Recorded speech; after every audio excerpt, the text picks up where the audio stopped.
সকালবেলা স্নান টান সেরে ভগবানের কিছুটা সেবা করে তারপর আমি এখানে বাড়ির সমস্ত কাজকর্মগুলো সেরে নিচ্ছি। হরে কৃষ্ণ বন্ধুরা, আজকের ব্লগটা এখান থেকেই শুরু করছি। প্রথম থেকে শেষ পর্যন্ত আমরা দেখতে থাকো, আশা করি তোমাদের ভালো লাগবে। তো ওদিকে প্রভু গুরু পূজা করবে আর আমি বাড়ির সমস্ত কাজকর্ম সেরে নিচ্ছি। আর দেখো, তোমাদেরকে ভাবলাম তুলসী মহারানীদেরকে দর্শন করাই। তো দেখো, আগের থেকে তুলসী মহারানী এখন কত সুন্দর হয়ে গেছে। তো প্রভু বেলার দিকে একটু মাসকাবারি মুদিখানা এনে দিয়েছে। যে দেখো, বিউলির ডাল, মটর কলাই, তারপর গোবিন্দভোগ চাল, আটা, এই যে গণেশ আটা, আর এই যে বড়ো প্লাস। তো এখানে আমার সমস্ত আনাজও কাটা হয়ে গেছে। আজ বানাবো গোবিন্দভোগ চালের খিচুড়ি আর ডাঁটা আলু পোস্ত। তো এখানে আমি গোবিন্দভোগ চালের খিচুড়িটা বসিয়ে দিয়েছি। প্রথমে তেল, লঙ্কা, জিরে ফোড়ন দিয়ে তারপর টমেটো কুচি, আলু আর গাজর কেটে নিয়েছিলাম ছোটো ছোটো করে। তো সেগুলো দিয়ে ভালোভাবে নাড়াচাড়া করে কষিয়ে নেব। তারপর দুটো লঙ্কা চিড়ে দিয়ে দিলাম, 2-3টে।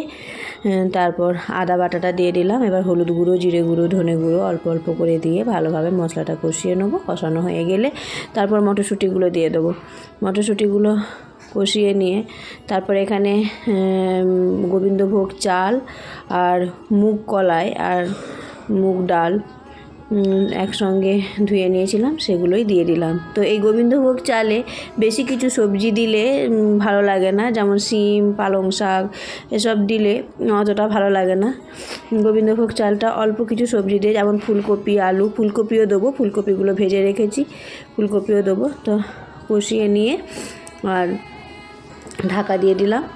এবার 2-3টে সিটি পড়ে গেলেই হয়ে যাবে। সিমে রেখে সিটিটা 3টে সিটি দিয়ে দিলেই হয়ে যাবে। এদিকে আবার দেখো, ফুলকপিগুলো ভেজে রেখেছি। তারপর সজনে ডাঁটা আলুর পোস্তটা বসিয়ে দিয়েছি।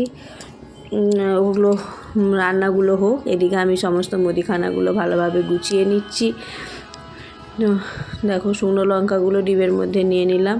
এক এক করে সমস্ত সব মুদিখানাগুলো কুড়িয়ে নেব। তারপর আমার মুদিখানাগুলো সব নেওয়া হয়ে গেছে। আর এদিকে দেখো, আমার খিচুড়িটাও হয়ে গেছে।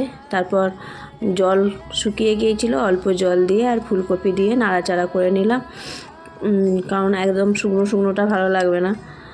তাই এই যে দেখো, হয়েই গেছে আমার গোবিন্দভোগ চালের খিচুড়ি। ওইদিকে পোস্তটাও হয়ে এসছে।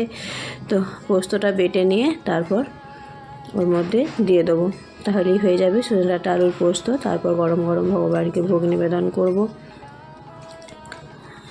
তো দেখো, আমার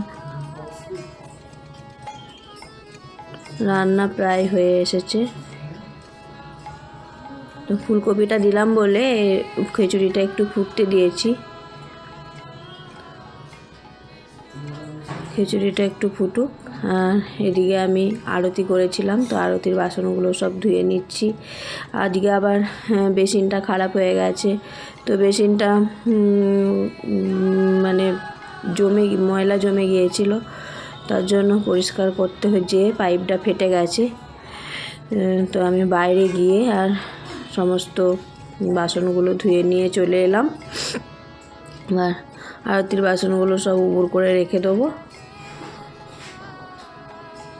তারপর আবার ভগবানকে যে ভোগ নিবেদন করব।